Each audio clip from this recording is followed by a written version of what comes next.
Olá, conselheiros! Bom estar aqui com vocês hoje.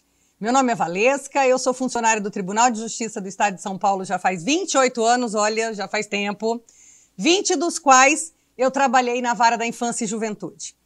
Fui presidente do Conselho de Segurança do município, fui presidente do Conselho de Política sobre Drogas e durante 3 anos eu estive como secretária na Secretaria de Política sobre Drogas do nosso município.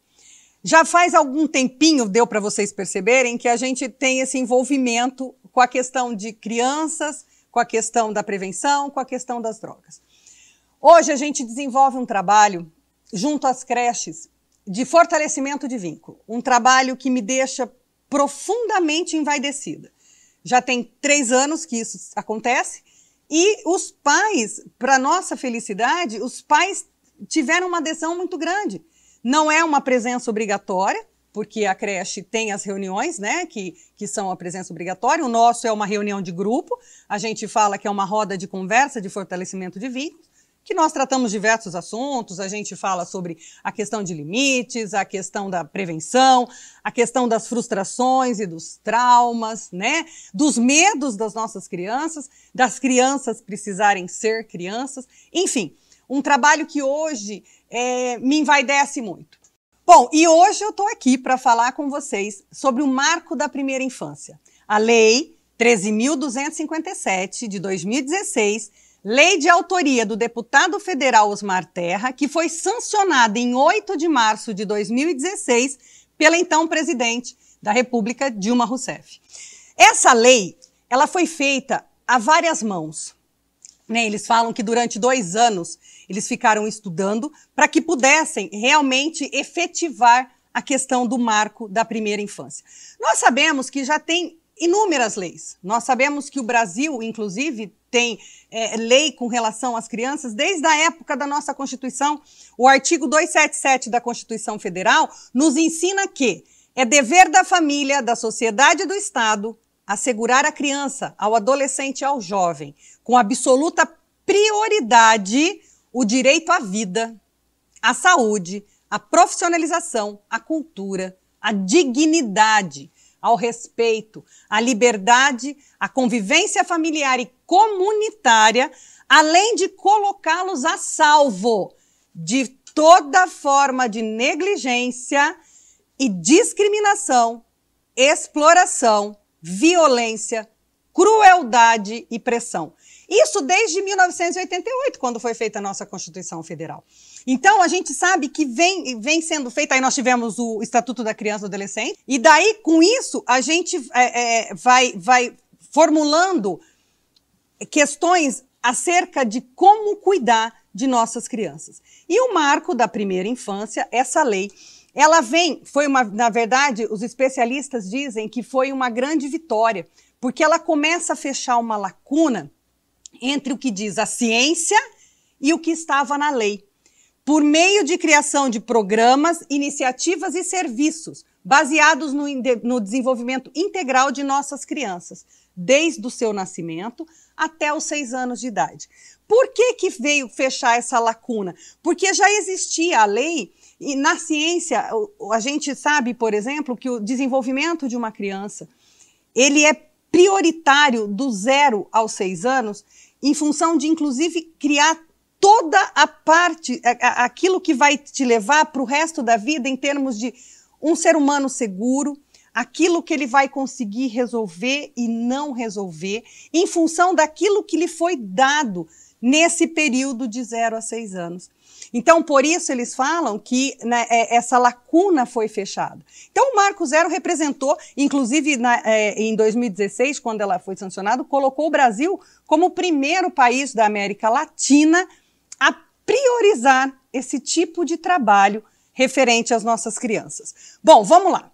E dentro desse Marco Zero, da Lei 13.257, tem 5 pontos que eu gostaria de destacar. Eu acredito que eles são os principais e aonde a gente poderia, assim, de uma forma ou de outra, a questão de implementar. E por que eu digo isso? Inclusive você, conselheiro e conselheira, que deve estar se perguntando, mas o que eu tenho a ver com isso, né? É justamente em função do trabalho que vocês desenvolvem é que nós vamos começar a falar agora. certo? Então, os 5 pontos que eu acredito ser os mais importantes. Garantir à criança o direito de brincar. Isso a gente fala, nossa, mas é verdade. Mas quantas crianças não brincam? O que é brincar? Né? O que é poder brincar? Brincar é essa criança estar o tempo inteiro com o celular na mão? O tempo inteiro numa televisão? Brincar é essa criança, por exemplo, ter tantos afazeres dentro de casa, que tem muitos lares, muitas casas, que tem uma criança de 5, 6 anos que acaba ajudando nos afazeres da casa. Se for coisa pequena, ok, né? Mas a gente sabe que não é só isso. Mas o direito de brincar. E brincar onde? De repente, aonde ele possa ter uma praça, onde ele possa ter atividades, na própria creche, na própria escola, né? E nós temos a obrigação de fiscalizar isso. Isso é lei, o direito que a criança tem de poder brincar.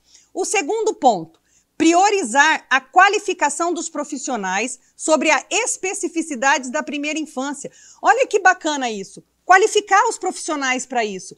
Eu me lembro que, numa das minhas leituras a respeito dessa lei, tinha depoimento de professores que falavam, poxa vida, há quanto tempo a gente fala isso? Essa questão de você capacitar a gente para estar lidando com essas crianças tão pequenas. São crianças que, antigamente, a gente sabe que as crianças iam para a escola com 6 anos de idade, né? Então, elas saíam de casa para ir para o prézinho, para poder ir para a escolinha com 6 anos de idade. Hoje as crianças, elas vão para a creche, para a escola, quando elas acabam de nascer, acabou a licença, paternidade, maternidade, as mães precisam trabalhar, né? E elas acabam indo para uma escolinha. Então, esses professores, esses cuidadores, capacitados, tem que ter capacitação específica para isso. É diferenciado. Você lidar com um adolescente que uma criança de 0 a 6 é diferente, né? Precisa ser realmente qualificado esse profissional. O terceiro ponto é reforçar a importância do atendimento domiciliar, especialmente em condições de vulnerabilidade. Olha que bacana isso, atendimento domiciliar.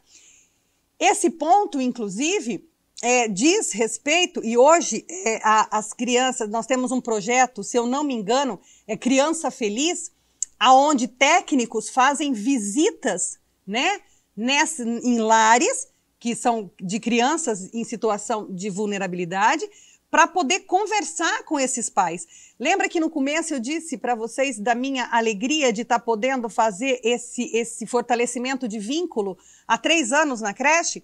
Pois bem, isso vai ser feito agora em casa. Como orientar esses pais?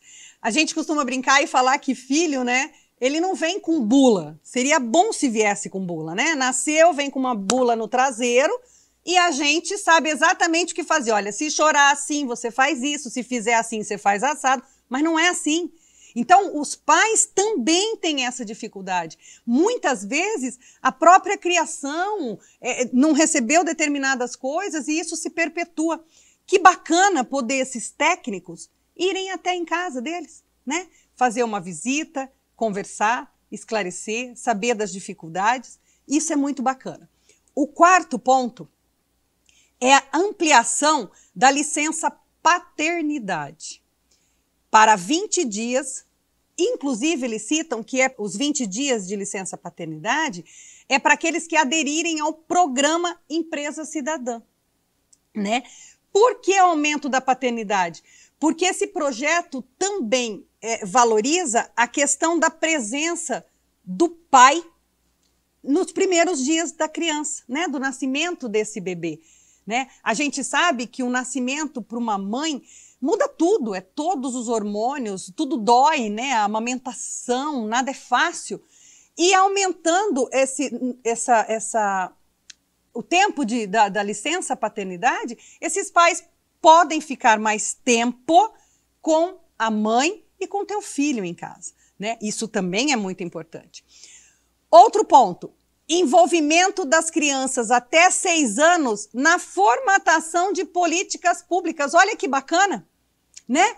Por que não, de repente, ouvir essas crianças de 5, 6 anos? Ouvir, dar voz, né? Ouvi-las. Isso é muito importante. Hoje, a gente começa a caminhar para momentos em que é preciso discutir com o ator principal, né? São crianças pequenas, mas se você reunir, colocar numa roda com os pais, com avós, com os responsáveis, com o cuidador, seja lá quem for, e elas puderem falar, com toda certeza elas vão expressar, inclusive em termos da necessidade delas, né? Outra, instituiu direitos e responsabilidades iguais entre pais, mães e responsáveis. Olha que bacana, né? Porque às vezes a gente fala, quem é o responsável? Tá, muitas vezes essa criança é criada por uma avó, por um tio. As responsabilidades hoje são iguais, né? Do pai, da mãe. E eu vou mais além. Eu acho que a responsabilidade, quando o pai e a mãe falham, quando o cuidador falha, quando o responsável falha, o Estado não pode falhar. E nós somos o Estado. Nós somos o Estado. O conselho tutelar é o Estado, né? E aí vem a questão de você... onde entra o conselho tutelar nisso? Inclusive na fiscalização, se essa política está sendo implementada. Existe verba para isso? Existe. Está no orçamento? Tá? Quem pode? Faça a fiscalização. O conselho tutelar, ele zela, né, pelos direitos da criança e do adolescente. Simples assim. E se eu vou zelar pelo direito dessa criança e desse adolescente, eu tenho que saber, inclusive, olha que coisa, se ela está inserida, se essa criança faz parte do orçamento. A gente costuma dizer que quando, inclusive a gente fez parte também do prefeito amigo da criança, né? E eu representava o meu município lá, era uma parceria com a Unicef, com a Brinc, e eles falavam lá que enquanto a criança não estiver no orçamento do município, essa criança não existe. Não adianta achar que o ano que vem vai sair, porque ela tem que estar no orçamento esse ano. Então, daí entra o conselho tutelar. Daí entra o que eu falei lá no começo para vocês. Lembram? Da importância da gente saber disso. As leis foram feitas para ser cumpridas. São belíssimas. Vai ler, vai ver como é que foi construído esse marco da primeira infância. Essa nossa lei tão belíssima. Vai ver como foi. A gente, só fugindo um pouquinho, abrindo só um parênteses, quando eu me lembro, na época que eu trabalhava na Vara da Infância e Juventude, e eu saí porque eu acabei me afastando, e aí quando eu retornei, eu não retornei mais para a infância. Mas eu me lembro que quando saiu o Estatuto da Criança e do Adolescente, quanta gente não dizia que o Estatuto da Criança e do Adolescente veio para proteger bandido, menor infrator. Veio para que o menor infrator pudesse cometer todo tipo de atrocidade e nada lhe acontecia. E se nós somos sabedores da lei, se a gente conhece o Estatuto da Criança e do Adolescente à risca, nós sabemos que, muito pelo contrário, o ECA, como é conhecido carinhosamente, veio para proteger o direito dessa criança e desse adolescente. Se o adolescente fez uma infração, ele tem as penalidades dele. Nós sabemos disso. Nós sabemos disso. Então, nós que somos formadores de opinião, nós que somos os protetores dessas crianças e desses adolescentes, o mínimo que nós podemos fazer é nos informar. Vamos saber daquilo que nós temos de instrumento na nossa mão, daquilo que nós podemos ter em mãos para poder exigir de uma administração pública, seja ela municipal, estadual, federal, e quantas leis não tem, quantos projetos belíssimos não tem. Por que não tem no meu município? Por que eu não posso implantar isso no meu município? E se eu sou zeladora, eu vou atrás para cuidar disso. Eu penso que se todos nós tivermos esse olhar, né? Primeiro porque para ser conselheiro tutelar, eu acho que precisa ser muito mais além do que uma pessoa que foi eleita. Eu penso que tem que ser algo além disso. Você tem que olhar o outro além daquela carcaça que eu estou aqui, né? E não só a criança e o adolescente, o pai, a mãe dessa criança, o irmão, enfim. Nós precisamos pensar dessa forma. Então, como eu disse para vocês, para a gente finalizar, tem duas definições de conselho tutelar que eu gosto muito. A primeira é a seguinte: o conselho tutelar tornou-se uma das primeiras instituições da democracia representativa, ou seja, um órgão que garante a exigibilidade dos direitos assegurados na nossa Constituição, nas leis internacionais que diz respeito à criança e adolescente. Olha que bacana. Primeira instituição que garante, que exige que sejam cumpridas as leis referentes às crianças e os adolescentes. E a segunda definição, Conselho Tutelar, é por excelência o órgão que vai representar a sociedade. O Conselho Tutelar, você conselheiro, você conselheira, você representa a sociedade. Você foi eleito para isso, você está ali representando. E essa sociedade é pai, é mãe, é vó, que sofre, que precisa de uma série de coisas que que vocês sejam os olhos, os braços, as mãos dessa sociedade, que faça valer isso, né? Então são as duas definições. E por eu ter trabalhado tanto tempo na vara da infância, eu me lembro de vários juízes e da gente, antes mesmo de existir o Conselho Tutelar, que existia o Juizado da Infância, do Juizado de Menores, né? Juizado de Menores, depois teve a mudança toda.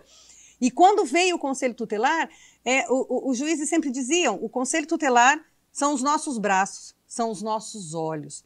Eles estão onde a gente não pode estar. Chega para a gente já pronto. Muitas vezes chega de uma forma já tão amarrada que muito pouco se pode fazer. Então, se o conselho está lá à frente, se o conselho está exigindo que seja cumprido, que as crianças façam valer os direitos dessa criança, desse adolescente, já vai ter valido a pena. Bom, eu acho que é isso que eu queria falar para vocês.